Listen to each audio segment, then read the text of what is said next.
നന്ദു ശരവണനോട് ചോദിക്കുന്നുണ്ടായിരുന്നു, രേണുവായിട്ട് നിനക്കൊരു പരിചയമില്ല എന്ന് പറഞ്ഞിട്ട് നീ അവളുടെ മസാജ് സെന്ററിൽ പോകുന്ന സമയത്ത് കണ്ണ് മൂടി കെട്ടിയായിരുന്നു പോയിരുന്നെന്ന് ചോദിക്കട്ടോ. പിന്നെ അത് മാത്രമല്ല, ശരവണന്റെ പേരിൽ വേറെയും കേസുകളൊക്കെ ഉണ്ട്. അതൊക്കെ നന്ദു ഓരോന്നായിട്ട് എടുത്ത് പറയുന്നുണ്ടായിരുന്നു കേട്ടോ. 2011 ഒരു ഷോപ്പിംഗ് കോംപ്ലക്സിൽ വെച്ചിട്ട് ഒരു അമ്മയും മകളും ഷോപ്പിംഗ് ചെയ്തുകൊണ്ടിരിക്കുന്ന സമയത്ത് എല്ലാവരുടെയും മുന്നിൽ വെച്ച് ആ പെൺകുട്ടീനെ ബലമായിട്ട് പിടിച്ച് ചുംബിക്കുകയൊക്കെ ചെയ്താണ്. അതിനെതിരെ അവർ കേസും കൊടുത്ത് അതിലും പ്രതിയാണ് കേട്ടോ ഈ ശരവണൻ എന്ന് പറഞ്ഞിട്ടുള്ള ആള്.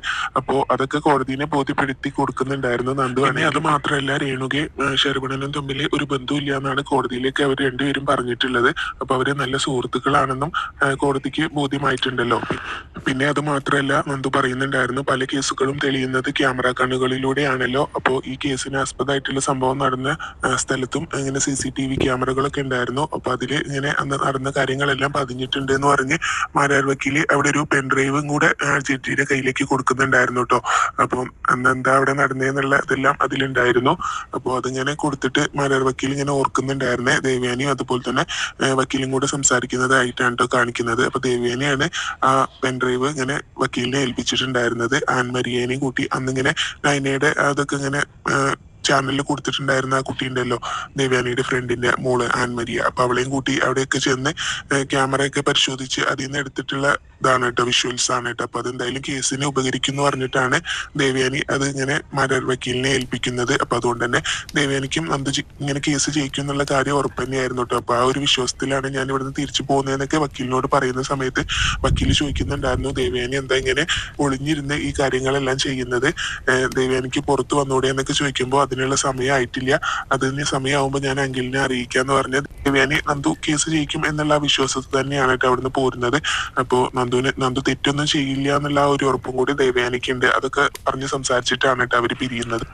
പിന്നെ നന്ദു തെറ്റൊന്നും ചെയ്തിട്ടില്ല എന്ന് മനസ്സിലാക്കാൻ വേണ്ടിയിട്ട് അവിടെ CCTV പതിഞ്ഞിട്ടുള്ള ആ വിഷ്വൽസ് തന്നെ മതിയായിരുന്നു. അപ്പൊ എന്തായാലും ജഡ്ജി അതൊക്കെ പെൻഡ്രൈവ് ഒക്കെ ലാപ്പിൽ കണക്ട് ചെയ്ത് അതെല്ലാം ഇട്ട് കാണുന്നുണ്ടായിരുന്നു കേട്ടോ. അപ്പൊ ശരവണൻ ഇങ്ങനെ ബൈക്കിൽ വരുന്നതും ആ പെൺകുട്ടിയുടെ തലമുടിയിൽ പിടിച്ച് വലിക്കുന്നതും എല്ലാം തന്നെ അതിലുണ്ടായിരുന്നു. അതുകൊണ്ട് തന്നെ കോടതിക്ക് ഇങ്ങനെ നന്ദു ഈ കേസിൽ നിരപരാധിയാണെന്ന് ബോധ്യപ്പെടുന്നുണ്ടായിരുന്നേ.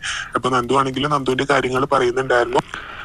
നന്ദു ഇങ്ങനെ നിയമത്തിനെ വെല്ലുവിളിക്കാനല്ല, അതിനോടൊപ്പം നിൽക്കാൻ വേണ്ടിയിട്ടാണ് ഇങ്ങനെ പോലീസ് യൂണിഫോം ഇടാൻ തീരുമാനിച്ചതും SI ടെസ്റ്റ് എഴുതിയതും ഇതൊക്കെ പറയുന്നുണ്ടായിരുന്നു കേട്ടോ. ഇന്ന് ഞാൻ ട്രെയിനിങ് ക്യാമ്പിലേക്ക് പോവേണ്ടിയിരുന്നതാണ്, പക്ഷെ ഇന്ന് എനിക്ക് പോകാൻ പറ്റില്ല. അപ്പൊ ഞാൻ തെറ്റൊന്നും ചെയ്തിട്ടില്ല, എന്റെ കൈകൾ ശുദ്ധാണെന്ന് എനിക്ക് തെളിയിക്കാനായിരുന്നു എന്ന് പറയാണ് കേട്ടോ. എന്നും നിയമത്തിന്റെ കൂടെ നിൽക്കാൻ വേണ്ടിയിട്ട് തന്നെയാണ് ഞാൻ ആഗ്രഹിച്ചതും എന്നും പറയാണ്. അപ്പൊ ഇതിനോടകം തന്നെ നന്ദു ഇങ്ങനെ ഈ കേസിൽ തെറ്റൊന്നും ചെയ്തിട്ടില്ല എന്ന് മനസ്സിലായിട്ടുണ്ടല്ലോ. അപ്പൊ അതുകൊണ്ട് തന്നെ നന്ദു പറയുന്നുണ്ടായിരുന്നു, നിരുപാധികം വിട്ടയക്കണം, അതുപോലെ തന്നെ ഇങ്ങനെ ഈ കേസ് കോടതിനെ തെറ്റിദ്ധരിപ്പിക്കാൻ ശ്രമിച്ചവർക്ക് ഇങ്ങനെ നല്ല ശിക്ഷയും കൊടുക്കണം എന്ന് പറയാണ്ടോ. രേണുകയും അതുപോലെ തന്നെ ശരവണനും ഒരുപോലെ തെറ്റ് ചെയ്തിട്ടുണ്ട്. പിന്നെ നന്ദുവിനെ ഈ കേസിൽ കുടുക്കിയതിന്റെ പിന്നിൽ ഇങ്ങനെ പലർക്കും പല ഉദ്ദേശം ഉണ്ടായിരുന്നു.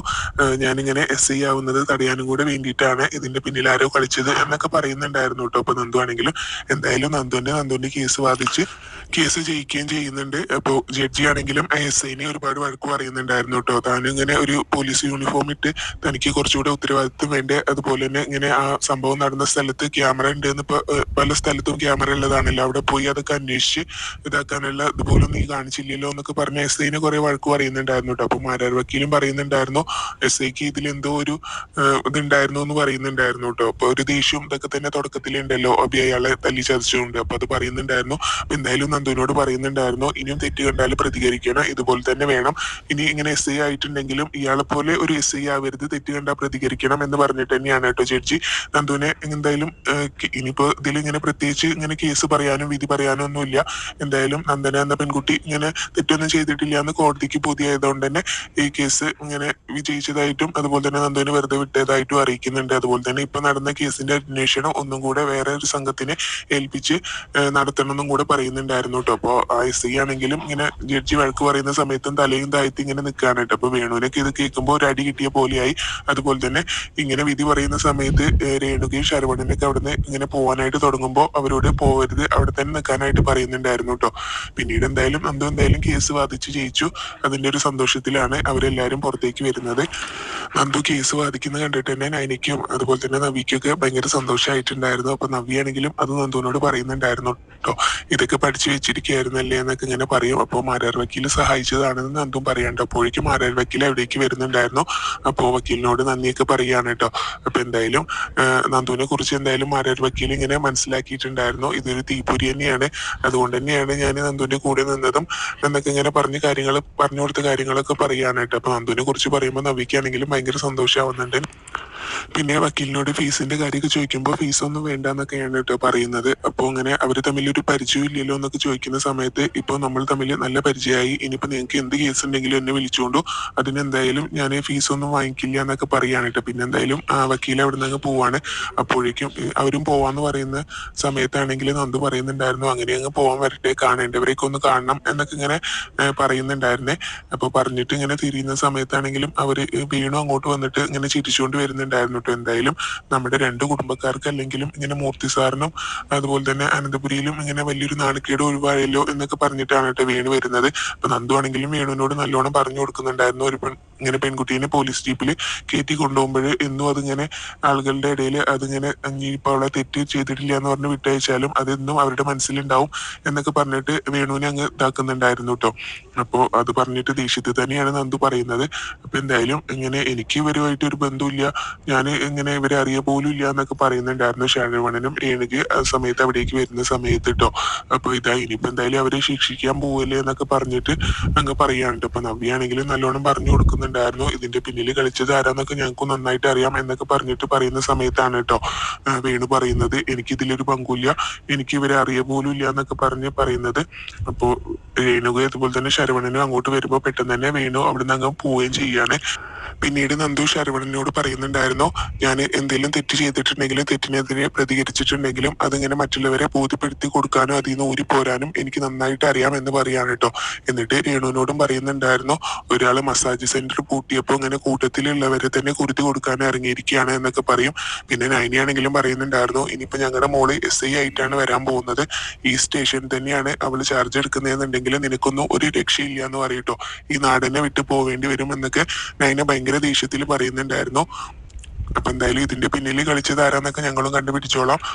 വേണു അപ്പൊ അവിടെ നിന്ന് അങ്ങ് പോയിട്ടേ ഉള്ളൂ. അപ്പൊ വേണു ആണോ ഇതിന്റെ പിന്നിൽ എന്നൊക്കെ അവരോട് ചോദിക്കുന്നുണ്ടായിരുന്നു കേട്ടോ. അപ്പൊ അവരൊന്നും മിണ്ടുന്നില്ല. പിന്നീട് അതൊക്കെ പറഞ്ഞിട്ട് രേണുകയാണെങ്കിലും ശരവണനോട് പറയുന്നുണ്ടായിരുന്നു, നമുക്ക് നമ്മളെ ഈ പണി ഏൽപ്പിച്ചവൻ പോയല്ലോ എന്ന് പറയൂ കേട്ടോ. അപ്പൊ ശരവണൻ പറയുന്നുണ്ടായിരുന്നു, അയാൾ പോയിക്കോട്ടെ, അയാൾക്ക് അങ്ങനെ പോകാനൊന്നും പറ്റില്ല, നമ്മളെ ഈ കേസിൽ നിന്ന് ഊരി തരേണ്ടത് അയാൾ തന്നെയാണ്, അല്ലെങ്കിൽ പിന്നെ അയാൾക്കും നല്ല പണി കിട്ടുമെന്ന് ശരവണനും പറയാണ് കേട്ടോ.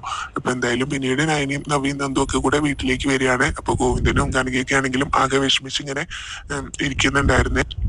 ഗോവിന്ദനാണെങ്കിലും ഇങ്ങനെ മരുന്നൊക്കെ കഴിക്കാനുള്ളതുകൊണ്ടും ഭക്ഷണമൊന്നും കഴിച്ചിട്ടില്ല. അപ്പോൾ കനകയാണെങ്കിലും ഭക്ഷണം കഴിക്കാനൊക്കെ പറയുന്നുണ്ട് കേട്ടോ. അപ്പൊ ഗോവിന്ദൻ വേണ്ടെന്ന് പറഞ്ഞുകൊണ്ടിരിക്കുകയാണ്. അപ്പോഴാണ് ഇവര് വരുന്ന കാറ് അവിടെ വന്ന് നിർത്തുന്നുണ്ട്. അപ്പൊ അവരാണെങ്കിലും ഭയങ്കര ആകാംക്ഷയിൽ ഇങ്ങനെ നോക്കുകയാണ്. ആദ്യം നവീൻ അതിനൊക്കെയാണ് ഇറങ്ങുന്നത്, നന്ദു ഇല്ല എന്നുള്ള ആ ഒരു ഇതിലാണ് കേട്ടോ അവര് നോക്കുന്നത്.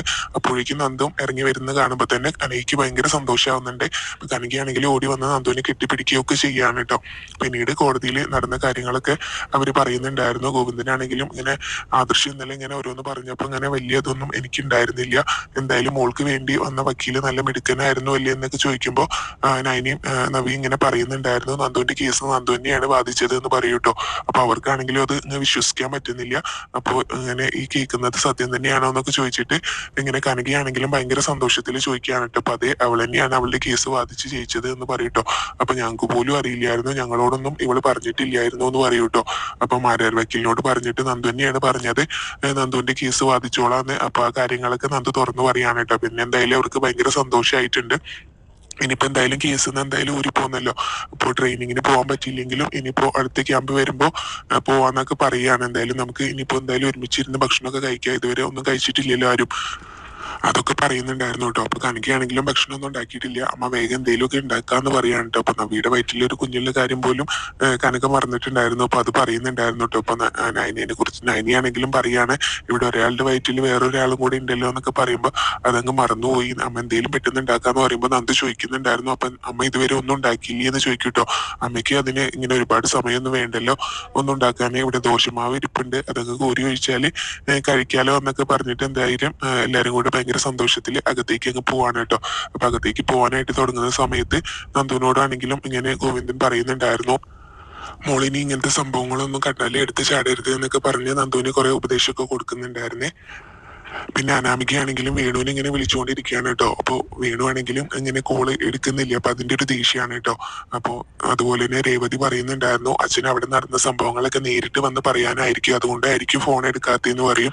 അനാമികയ്ക്കാണെങ്കിലും ഇങ്ങനെ വേണു ഫോൺ എടുക്കാത്തതുകൊണ്ട് തന്നെ അതിന്റെ ദേഷ്യം ഉണ്ടായതുകൊണ്ട് രേവതിനോട് ചോദിക്കുന്നുണ്ടായിരുന്നു അതെന്തിനാ അങ്ങനെ നേരിട്ട് വന്ന് പറയുന്നത്, ഫോണിലൂടെ പറഞ്ഞാലും മതിയല്ലോ എന്ന് പറയും കേട്ടോ.